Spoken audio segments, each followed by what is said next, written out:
Hoy os invitamos a escuchar La religión y la evolución humana. Hablamos con Gustavo Bueno.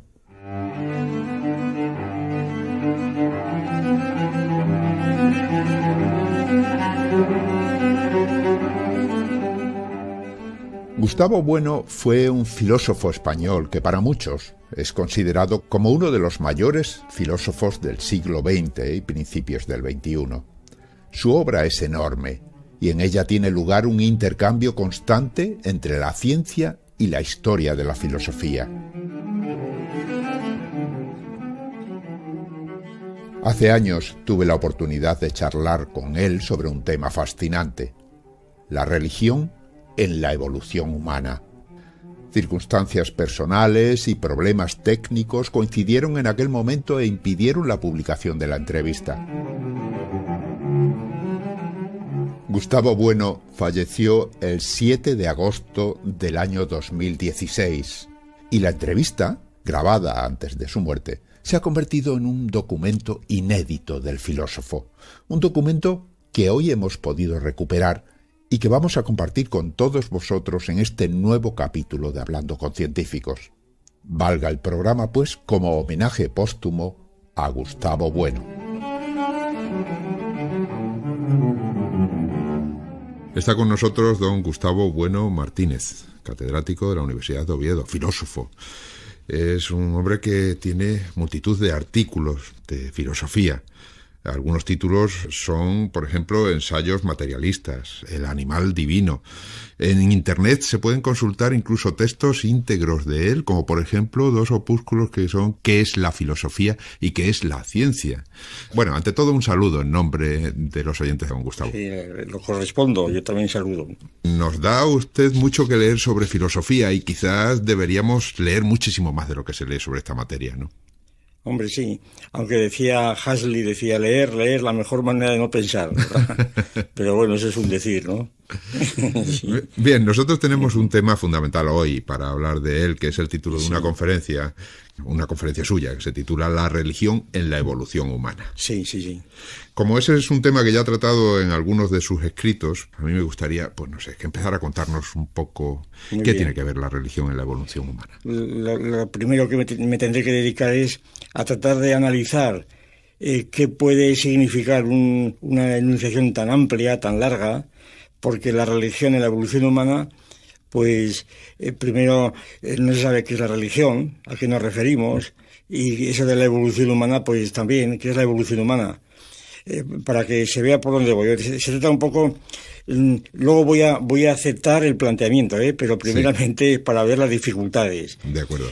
Porque se trata de no exponer una cuestión de tipo retórico o parenético, ¿verdad? Como muchos pueden pensar ante semejante título. Y entonces, para que se vean rapidísimamente las dificultades que plantea este enunciado, primero, religión, cuando se dice la religión, parece que se toma la religión como si fuera una especie de estructura invariante, uniforme, ¿verdad? La religión, y como si la religión fuese algo más o menos definido e invariante a lo largo de la evolución humana. Y claro, ese es el supuesto principal que hay que desmontar por mi parte, porque yo no creo que se pueda hablar de la religión, así en absoluto. Luego lo explico rápidamente. Sí. Y en cuanto a la evolución humana, pues excuso decir, la evolución humana, eso es un concepto tomado de las ciencias naturales, la teoría de evolución, ¿verdad? Sí. Que se aplica a los organismos. Es decir, la evolución es una idea que introdujo Spencer y luego Darwin, como sabemos, aplicada a los organismos y que luego se aplicó muy pronto a la llamada evolución superorgánica, ¿no? Por Kreber y otros muchos. Y la evolución superorgánica, pues prácticamente ha sido el rótulo o la idea que está presente pues en esa obra monumental muy conocida en la primera mitad del siglo pasado, ¿no? Antes de la guerra, la obra de Henri Ver, que son, pues no sé si 400 volúmenes, que se llama La evolución de la humanidad, que era la historia de la humanidad, pero la historia concebida como una prolongación de la evolución orgánica o biológica o zoológica, y eso es lo que es discutible. Precisamente yo hace 3 años intervine en la clausura de un congreso internacional sobre evolución que hubo en Zaragoza, donde me propusieron el tema de la evolución precisamente, y mi tesis allí fue que la humanidad no evoluciona. Es decir, que no hay evolución de la humanidad, hay historia, porque la evolución es orgánica y tiene una importancia teórica extraordinaria, pero en fin, que no es cosa de hablar aquí. Simplemente aquí lo cito para subrayar, pues, cómo cuando tenemos en cuenta la materia en que nos movemos y que pisamos, decir la religión de la evolución humana, pues realmente no tiene sentido. Así dicho en cristiano y rápidamente. Pues empezamos bien. Sí, no tiene ningún sentido. Entonces se trata de dárselo, ¿verdad? Sí. Por ejemplo, religión es una idea pues muy amplia, porque la opinión común, vamos, si se mira el diccionario de la academia incluso, pues religión es el conjunto de actividades humanas mediante las cuales los hombres se relacionan con Dios. Y entonces la religión es un concepto teológico de religión.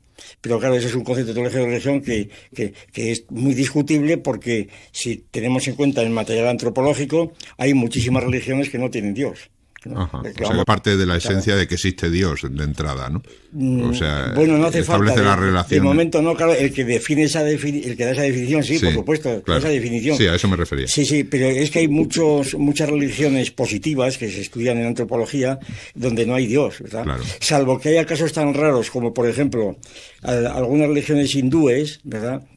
En donde los jainos, en donde no hay Dios, ¿verdad? Ajá. Pero no nombran a Dios. Pero, sin embargo, el jainismo, ¿no? Sin embargo, una interpretación de un padre jesuita que le oí hace unos años, que me hizo mucha gracia, que decía lo siguiente: bueno, esta religión no nombran a Dios. Dice, pero no es que, ni siquiera lo mentan ni lo piensan, pero no es que no tengan a Dios. Es que el respeto que tienen los musulmanes hacia el nombre, ¿verdad?, de Dios, que no se puede pronunciar Dios por tabú del nombre, esto lo aplican al propio concepto, ¿verdad?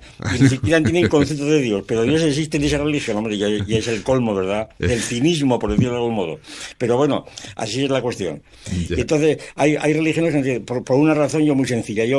La tesis que yo defiendo en estos libros es la siguiente: el Dios de nuestra cultura, es decir, el Dios del cristianismo, el Dios de las religiones superiores, del monoteísmo, ¿verdad? Ese concepto de Dios, a mi juicio, es un método muy reciente y muy sutil, que no podía ser de ninguna manera concebido pues por los hombres primitivos, ni por el hombre neandertal, ni por los hombres de las cavernas de Altamira, ¿verdad? O de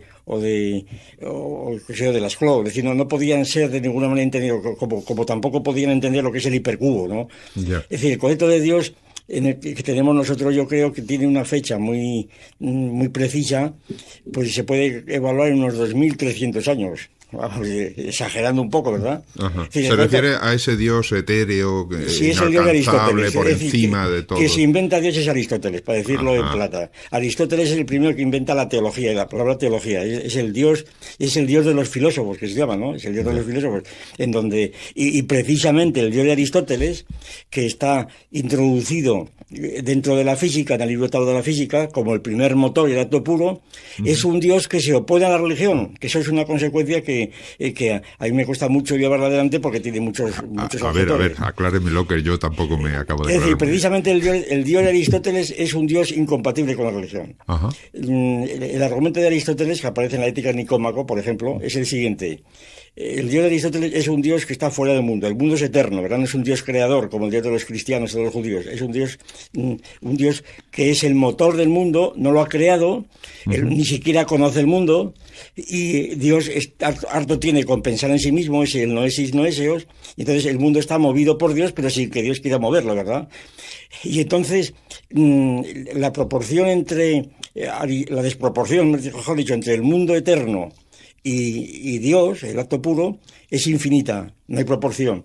Pero para que haya amistad, dice Aristóteles, hace falta que haya una proporción en el sentido matemático, en el sentido de Eudosio, precisamente, que haya una proporción entre el amante y el amado.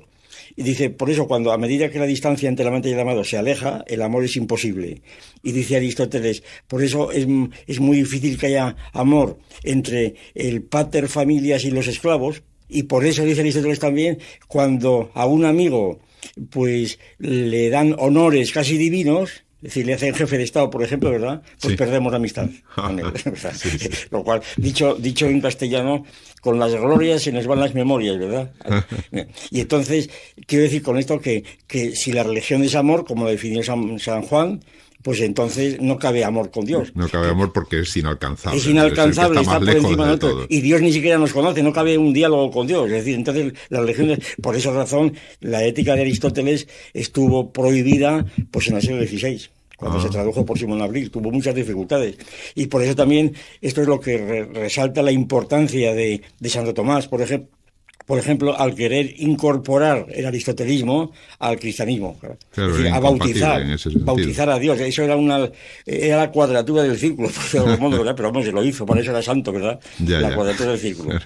Bueno, total, que según esto, la religión, en el sentido del monoteísmo, pues tiene fecha muy tardía, porque hay que tener en cuenta que la religión de los judíos, en gran parte, está determinada por el Dios de Aristóteles, a través de Filón el judío. Es decir, que la influencia de Aristóteles fue terrible, y la sigue siendo, ¿no? Y las contradicciones constantes de Aristóteles y luego Averroes, el comentador de Aristóteles dentro de los musulmanes, pues está en la misma línea. Bueno, total, que según esto, la tesis fundamental que yo he defendido y sigo defendiendo es que respecto a la religión, pues no se puede definir como lo definía San Agustín, por ejemplo, o Lactancio, y como lo ha definido Zubiri después, interpretando... ¿Cómo es esa definición para que... La religación, la definición como religación. Es una etimología de religión que da Lactancio, y dice religión viene de religatio.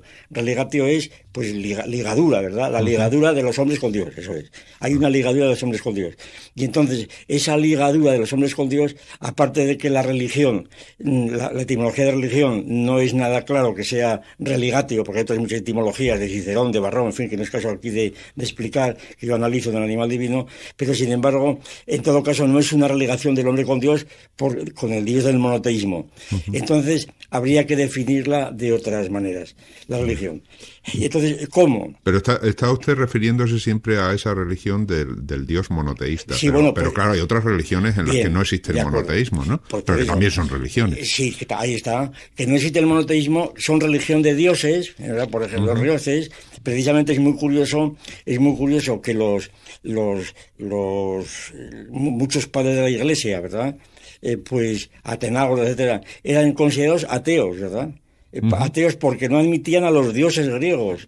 Y el propio Voltaire dice una cosa de Sócrates, pues irónica como siempre, dice: Sócrates, este ateo, porque no creía más que en un solo Dios, ¿verdad? Porque claro, para los griegos el no creer en Afrodita, en Venus, en tal, o en Zeus, pues era ser ateo, claro. Entonces la idea... Pero hay religiones con muchos dioses, no monoteístas, pero hay también religiones sin ningún dios. Sin Dios ninguno. Entonces el problema es de dónde parte la religión. Y hay muchas teorías, pero las más importantes son, sobre todo en una disputa que he tenido con Puente Ojea estos últimos años, que Puente Ojea mantiene las tesis de Tylor, el fundador de la antropología, en donde la religión se hace derivar del animismo, del culto a las ánimas, ¿verdad? Entonces, la religión, en esta teoría animista, pues sería una especie de alucinación de los hombres, una alucinación, o bien inducida por los sacerdotes, ¿verdad? La teoría de los especialistas religiosos como causantes de la religión, estos hombres astutos, ¿verdad?, que han introducido estas ideas para poder gobernar a los pueblos, según aquello que después, esta es la tesis de Critias, pero que luego la repite Napoleón, esa famosa frase de Napoleón: un cura me ahorra 10 gendarmes, ¿verdad? Es decir, sin la religión no se puede gobernar a los pueblos. Esta es la tesis de Critias, que aparece ya en toda la filosofía griega. Y entonces, esta idea de religión como alucinación, como patraña, como engaño, o como creación del subconsciente, o como simplemente culto a los hombres, la teoría del ebemerismo, los dioses fueron hombres sobresalientes que después de muertos pues fueron elevados a los altares, que es la teoría de Vémero. Esas teorías principalmente son las que llevan desde los griegos, ya digo, desde Critias, por ejemplo, pues hasta el marxismo, ¿verdad? Sí, la religión como pies del pueblo. ¿Pero por qué? Porque la religión es una serie de patrañas inventada, o bien por el propio pueblo oprimido que quiere inventar un consuelo para su estado de opresión, o bien inventado por los opresores para darles el opio positivo del pueblo, para tenerles entontecidos, ¿verdad? En todo caso, esta teoría de la religión es una teoría de carácter psicológico o social. Es la teoría de Durkheim. La religión es un producto social y es una alucinación. Es decir, la religión es falsa, por principio. Bien, es una creación del ser humano. Una que tiene su hermano. Y en todo caso es el propio hombre, es la famosa tesis de Feuerbach, que usted dice Feuerbach, los hombres, dice Feuerbach, hicieron a los dioses a su imagen y semejanza, ¿verdad? Esa es la mejor expresión, la mejor fórmula que yo encuentro del antropologismo, ¿verdad? Sí. En mi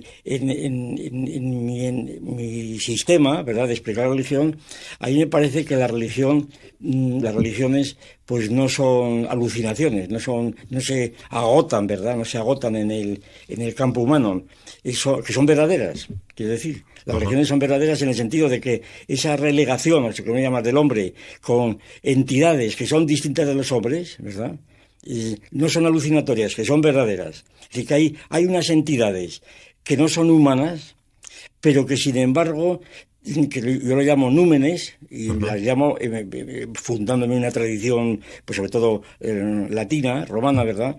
La palabra numen numinis significa esto, significa un principio pues más o menos no humano, un principio más o menos misterioso, del cual dependemos, que nos habla, que nos amenaza, etcétera, al que tenemos que rogar.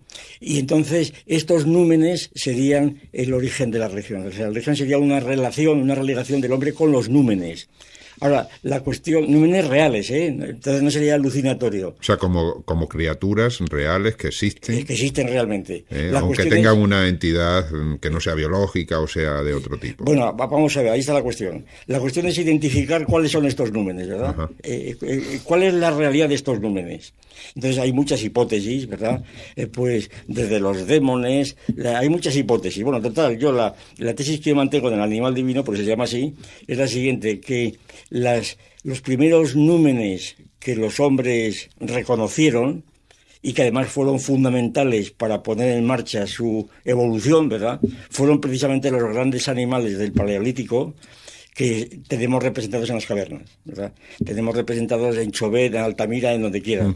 Esto, naturalmente, estos animales, en las cuevas de Chauvet, descubiertas muy recientemente en Francia, pues prácticamente de 30.000 años de antigüedad, prácticamente la totalidad, absolutamente la totalidad de los dibujos allí son animales, son zoológicos. Sí. Hay cálculos de James, por ejemplo, que según los cuales las 4/5 partes de dibujos de las cuevas paleolíticas son también zoológicos, no antropomórficos, zoológicos.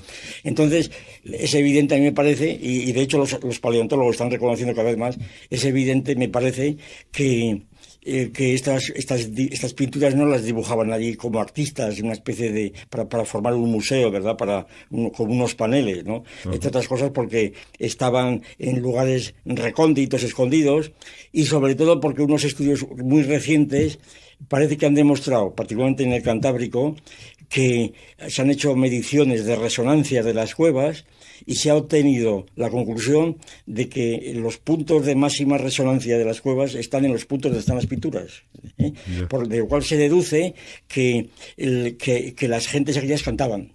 Estaban cantando, y que además había una cueva central que podía ser Altamira, que sería como la catedral, ¿verdad?, primada, sí. Y las otras cuevas eran pues sufragáneas, e iban nuestros antepasados, iban allí a la gran cueva de los bisontes de Altamira, pues a cantar, a canturrear, de un modo religioso, claro. O sea, que era una especie de templo. Era una especie de templo, era un templo natural.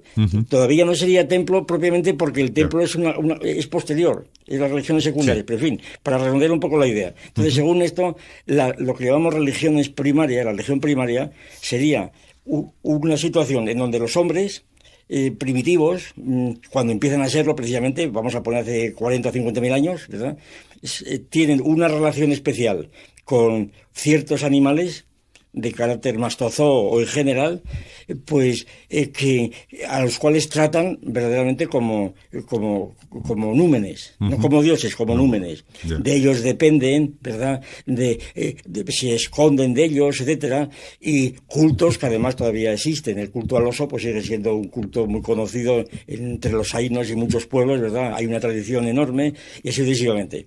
Bueno, la ventaja de esta teoría, desde el punto de vista científico, yo creo que es la siguiente, que explica por qué la evolución de la religión. Porque ahora resulta que el paso a las otras fases de la religión no tiene lugar simplemente pues de un modo gratuito, sino determinado por la propia realidad, y es que la propia dialéctica de los hombres con los animales determina su domesticación y su liquidación, ¿verdad? Sí. Y entonces, durante miles de años que se ha estado en contacto con los animales, de estas características, estos animales han sido domesticados y han desaparecido precisamente por la acción humana, y entonces vendría un proceso de transformación de estos animales, de estas figuras animales reales, pues en sus representaciones simbólicas, ¿verdad? Yeah. Simbólicas, yo lo digo de una forma muy rápida. Los dibujos que decoraban las bóvedas de las cuevas pasan a decorar la bóveda celeste, ¿verdad? Todavía lo vemos hoy con el zodíaco, ¿verdad? Uh-huh. Y entonces, y yo he estado muchos años estudiando religiones que hoy llamamos secundarias, como son la religión egipcia, la religión china, la religión azteca, de los mayas, etcétera, etcétera, y allí prácticamente el 100%, ¿verdad?, de las figuras religiosas son animales, ¿verdad? En Egipto, pues todos lo sabemos. Pero lo que yo no acabo de entender muy bien es por qué la necesidad de esa figura del numen. Quiero decir, si nosotros tenemos un animal, o tienen los pueblos antiguos tenían un animal, lo idealizaban de alguna manera o se relacionaban con él de una manera, no es necesario que exista un ente superior, sino basta con que sea el animal y es una idealización del mismo, ¿no? No, bueno, la situación es la siguiente. Yo lo explico rápidamente con una frase de San Agustín. Una frase de San Agustín referida a Dios, pero que se aplica aquí perfectamente. Dice San Agustín, tratando de describir lo que es Dios. Y dice San Agustín, Dios es un ser que en cuanto que es semejante a mí, dice, me enardece, pero en cuanto es totalmente de semejante, me aterroriza, ¿verdad? Uh-huh. Aborrezco, ¿verdad? Sí. Es decir, los animales de estas características, bueno, y estoy diciendo esto porque esta tesis mía concretamente, estos libros míos sobre religión, yo esperé a publicarlos precisamente hasta que los etólogos, uh-huh, allí por los años 75 y 76, cuando le dieron el premio Nobel, pues qué sé yo, a von Fries, a Lorenz y a Tinbergen, y es cuando la etología se popularizó y cuando empezó a tomarse en serio la tesis de que los animales pueden hablar, sí, y que tienen inteligencia, ¿verdad? Uh-huh. Cosa que esta tesis estaba totalmente pues dejada de lado como una tesis antropomórfica y se consideraba completamente absurda. Hoy día, sobre todo después, desde que hace 2 años se publicó el famoso proyecto Gran Simio, ¿verdad?, firmado por la plana mayor de la etología mundial, ¿verdad? Pues naturalmente nadie puede discutir, absolutamente nadie puede discutir que los chimpancés hablan, que tienen lenguaje, que tienen un lenguaje doblemente articulado, que uh-huh, tienen inteligencia. Según los firmantes del proyecto Gran Simio, el promedio de inteligencia de estos chimpancés que ellos han educado es muy superior al de los hombres promedios, ¿verdad?, quitando a Einstein y algún otro, ¿no? Es decir, los hombres tendríamos menos inteligencia individualmente muchas veces en general, y no ya los subnormales. Entonces, quiero decir con esto que la relación del hombre con los animales es una relación que precisamente empieza a formarse como tal cuando se produce una segregación, precisamente una segregación de el círculo de los hombres, lo que llamamos nosotros los hombres, y aquello otro que no es humano, pero que es totalmente distinto, de lo cual dependemos, porque es el hombre cazador, de lo que dependemos, y que al mismo tiempo pues es nuestro enemigo, es nuestro amigo y enemigo. Esta ambigüedad, ¿verdad?, esta ambigüedad que está descrita en yo tengo recogido en Animal Divino, pues poemas de indios de las praderas cantando al oso, ¿verdad?, cantando al oso como un ser terrible, ¿verdad?, un ser luminoso. El oso es mucho más que una especie de depósito de proteínas, ¿verdad? Uh-huh. El oso o el tigre o la serpiente, etcétera, no son depósitos de proteínas como los vemos hoy. Son realmente seres inteligentes que nos espían, nos acosan, que dependemos de ellos, que hay que atenderlos, que hay que aliarse con ellos frente a terceros. Uh-huh. Es decir, es una relación enteramente distinta de la relación con los hombres. Precisamente la antropofagia, el tabú de la antropofagia, es uno de los criterios vinculados a esta teoría, porque naturalmente a los dioses, a los númenes animales nos los comemos, vivíamos de ellos. Uh-huh. Y entonces, mientras que a los hombres no. Es decir, a los propios hombres no nos comemos. Precisamente en Atapuerca, en estos grandes descubrimientos en la Grandolina de este montón de esqueletos, ¿verdad?, que demuestran haber sido raspados los huesos y haber sido objeto de prácticas caníbales, sí, eso demostraría que todavía no eran hombres, ¿verdad?, uh-huh, que son todavía prehumanos. Bueno, total, para terminar rápidamente el esbozo general. Entonces, en las religiones secundarias aparecería ya un culto a unos númenes ya totalmente representados, mitológicos, ¿verdad? Como Anubis o como Osiris, como la vaca Thor, como, Sí. en fin, una serie de númenes, y no digamos en las religiones aztecas, ¿no? Una serie de númenes que están ya inventados, que son recuerdos de los otros, una religión mitológica, y con ellas incluida el culto también a los hombres.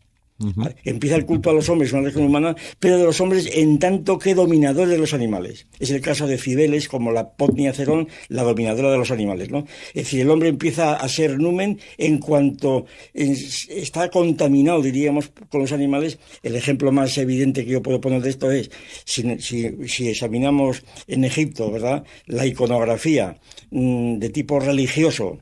¿Por qué razón, pues Ramsés II o un faraón empieza a ser concebido como divino? Es decir, ¿cuál es la razón de que se le divinice? La respuesta positiva, dejándonos de cuentos, es la siguiente. Pues porque Ramsés II está encajado en unas fauces de un águila, o del todo. Es decir, está realmente empotrado, realmente.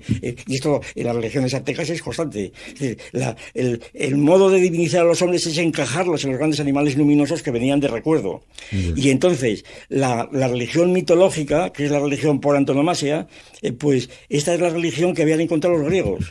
Y Ajá. precisamente, a mi juicio, la verdadera importancia de la filosofía griega, tesis esta que no suele ser aceptada ni siquiera discutida, a mi juicio, por ignorancia, ¿verdad?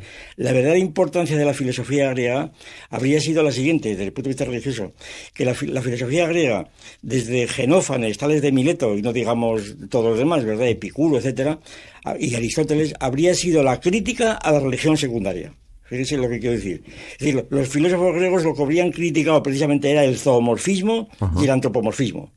Es lo que dice Genófanes en aquellos famosos versos: adorar a unos dioses rubios y con ojos azules, ¿verdad? Es propio de los tracios, es decir, porque los etíopes tendrán sus dioses con ojos negros y caracolillo en Claro, el pelo, ¿verdad? lógico. Es decir, y los bueyes agregan a los bueyes. Es decir, esta crítica constante al antropomorfismo, que es lo que determinó precisamente, lo que determinó que la mayor parte de los filósofos griegos fueran acusados de impiedad, de asebella, y fueran asesinados muchos de ellos, ¿verdad?, o desterrados, como pasó con Protágoras, con Diágoras, con Sócrates, el propio Aristóteles.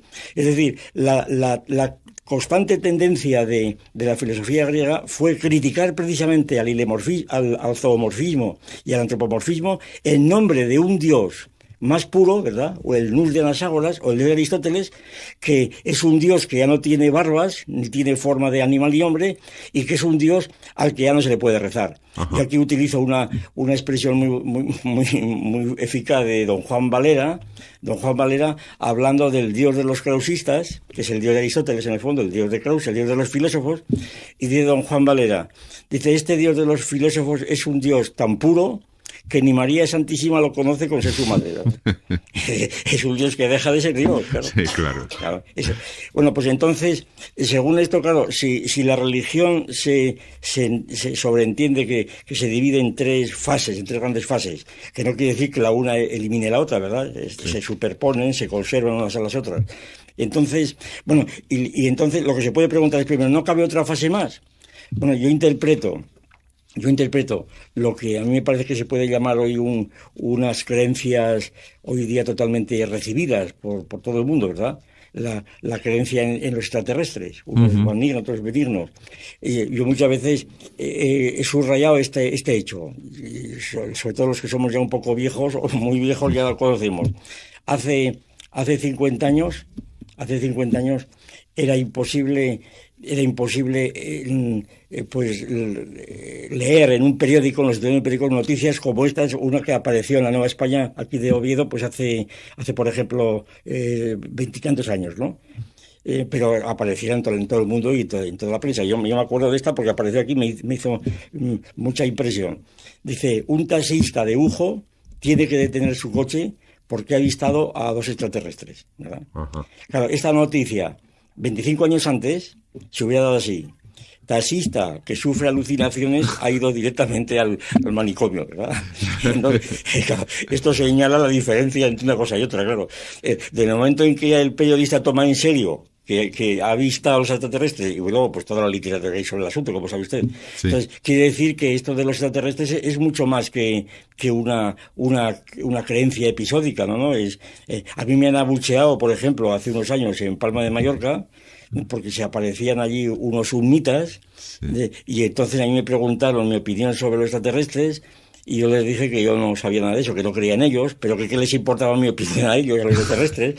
Bueno, después me dijeron que es que yo no los había visto, pero que ellos los estaban viendo ahí en unas playas de Palma de Mallorca, ¿no? Los estaban viendo, quiere decir que creían en aquello a pie juntillas.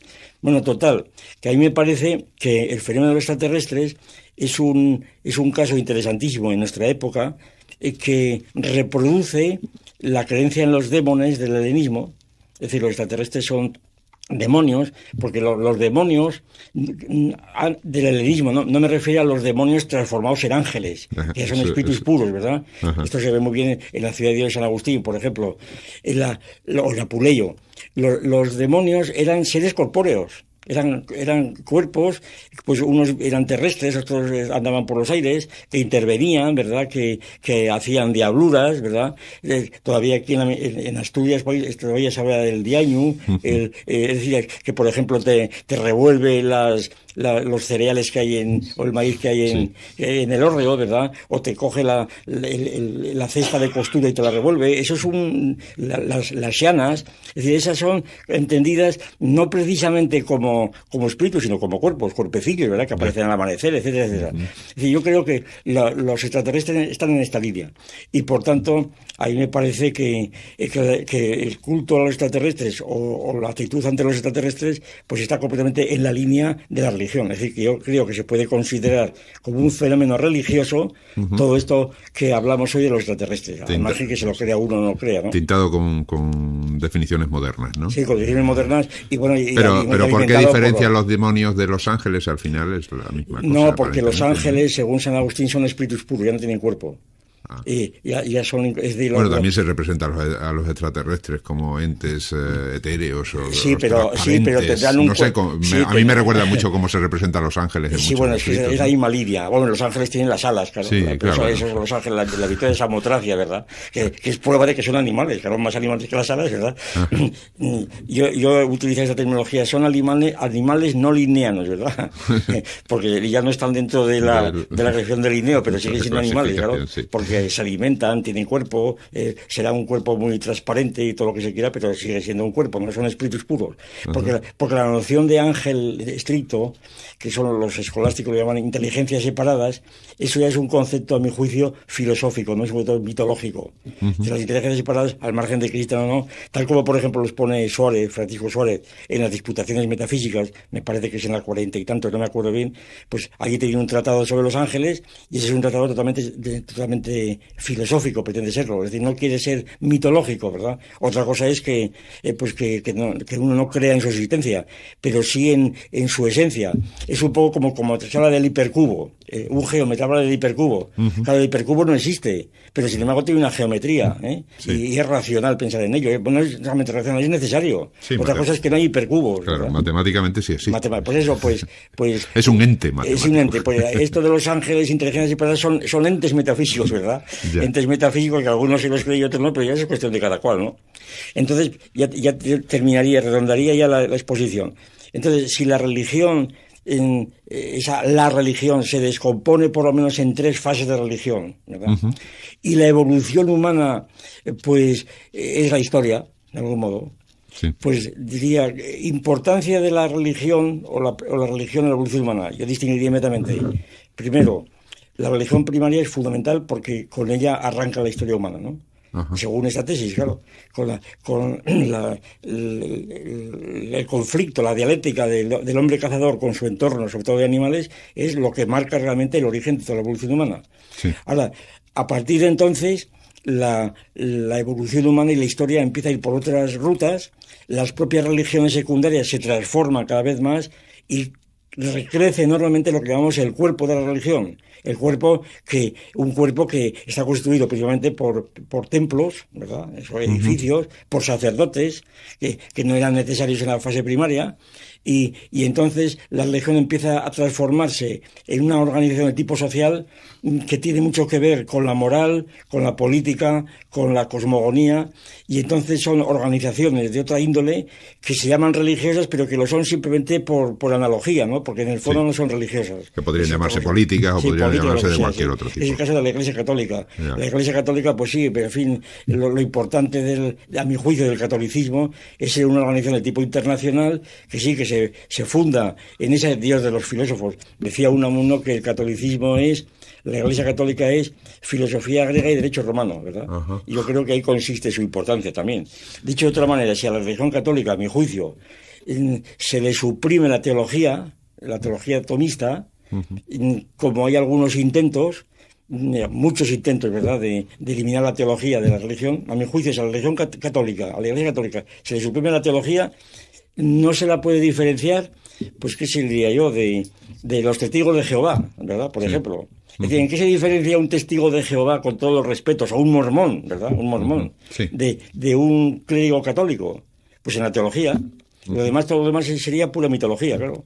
Y entonces, a mí me parece que el privilegio y la importancia histórica que ha tenido la Iglesia Católica, que sigue teniendo, reside en esto.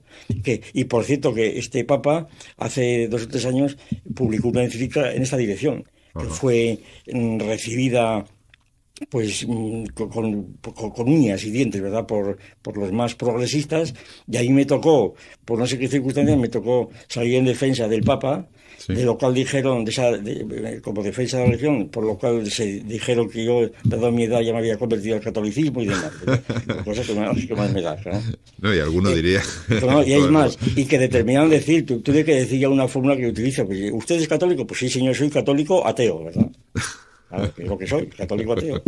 ¿Sabes por qué? Pues porque a mí el catolicismo me parece la religión más importante, ¿verdad? La que tiene Santo Tomás. Es más, yo muchas veces, recuerdo hace muchos años como anécdota, hace muchos años tuve yo un alumno que quería estudiar filosofía, era muy inteligente, muy bien, y un día me dijo, mire usted, resulta que tengo que confesarle una cosa. Pues dígame usted, pues que yo soy testigo de Jehová. Y le digo, entonces usted no puede estudiar filosofía. Dice, ¿cómo es posible eso? Y usted, en cambio, admite que un cura católico puede... Digo, mire, cuando ustedes, los testigos de Jehová, tengan un Santo Tomás, entonces hablamos, ¿verdad? Pero antes no, claro. Es que no se puede comparar, meter en el mismo saco con el nombre de religión a los testigos de Jehová, que tienen estos mitos de las transfusiones y todas esas historias, además Jehová, bueno, una cosa realmente increíble, ¿no? Y no digamos los mormones, no se puede absolutamente comparar esto con la tradición de la teología católica, porque es una cosa totalmente... Es como confundir la música de Mozart, ¿verdad?, con una música de Michael Jackson, por ejemplo, ¿verdad? No se puede confundir, son cosas distintas. Será toda música, pero es distinto, vamos. A mí no me decía a mí que Michael Jackson sea música, es otra cosa distinta. Ya, pero no podrían ser interpretados como mundos en desarrollo en el que, digamos, el testigo de Jehová o esos ejemplos que está poniendo están menos desarrollados que ese otro mundo que la Iglesia Católica está mucho más desarrollado, pero que la base... No, hombre, parecida. sí, hay un tronco común, por supuesto, y hay un tronco común que procede, pues, en este caso concreto, de cosas bíblicas. En el caso de los mormones, pues toda la cuestión de la voz de tribus de Israel y todas esas historias del monroísmo, ¿verdad? Pero que son mecanismos sociales, sobre todo, pero que las conexiones con la religión son ya muy lejanas.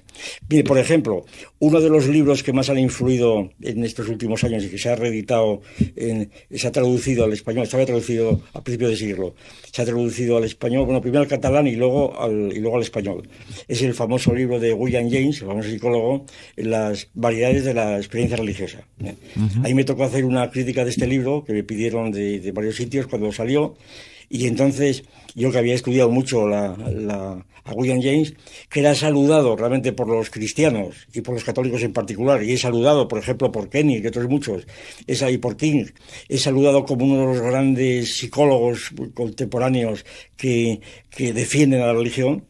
Y el libro además, es muy interesante, sobre todo para españoles, porque el material en que se basa es en gran parte de místicos españoles, ¿no? Santa Teresa, San Juan de la Cruz, San Pedro Alcántara, etcétera. Sí. Y entonces es un libro interesantísimo desde el punto de vista psicológico. Pero lo que no se explicita en ese libro, pero sin otras obras, pero vamos, se insinúa y solamente a mí se entiende, y según creo, es que William James era espiritista, ¿verdad? Y creía en los espíritus, es una especie de religión secundaria, ¿verdad? Es decir, resulta que era espiritista. Y entonces, como creían muchos de los krausistas españoles también, cosa que se olvida. Es decir, don Julián San del Río, el creador del krausismo y luego la institución de enseñanza y todo lo que lo implica, ¿verdad? Y la influencia que ha tenido enormemente en ciertos partidos políticos como el PSOE, etcétera. Pues don Julián San del Río era espiritista. Y diga, bueno, pues que lo fuera, pues muy bien que lo fuera, pero vamos que lo era, y ya está bien, que cargue con ello, ¿verdad? Claro. Entonces, y al morir dijo una frase verdaderamente impresionante que no me acuerdo muy bien, pero es para leerla, ¿no? Pero algo así dijo que estaban allí sus discípulos despidiendo y dijo algo así como que mi espíritu en este momento haga el tránsito de mi cuerpo hasta el lugar donde están los otros espíritus finitos, decía él. Ajá. Espíritus finitos. Pero finitos pero espíritus, ¿eh? Sí. Era la distinción entre el panteísmo y el parenteísmo que ellos decían. Quiero decir que, efectivamente, la religión actualmente tiene una importancia extraordinaria, es evidente. Sí, eso está claro. Está extraordinaria, no solamente... Pero está dividida, a su vez, entre nosotros en religiones muy distintas, e incompatibles. Yo creo que son incompatibles. El islamismo es incompatible con el cristianismo, por mucho irenismo que se practique aquí. Yo siempre recuerdo el hecho, aquí en Asturias es mucho más evidente, que cuando los musulmanes venían aquí a combatir contra los cristianos, no eran musulmanes contra cristianos, eran monoteístas contra politeístas. Es decir, los cristianos eran los politeístas. Sí. ¿Por qué? Porque los cristianos decían, los musulmanes creían en tres dioses, Padre, Hijo y Espíritu Santo, mientras que ellos creían solamente en Alá, ¿verdad? Claro. Y entonces era una incompatibilidad total. No digamos el budismo y el judaísmo, claro, que mataron a Jesucristo, ¿verdad? Es decir, porque Jesucristo era una blasfemia, es decir, que Dios se haga hombre. Eso era la blasfemia de las blasfemias para los judíos y para los musulmanes. Ahora, que ahora se diga, pues que un poco este lema, sacerdote de todos los países unidos, ¿verdad? Que es el lema que suele utilizarse de hecho.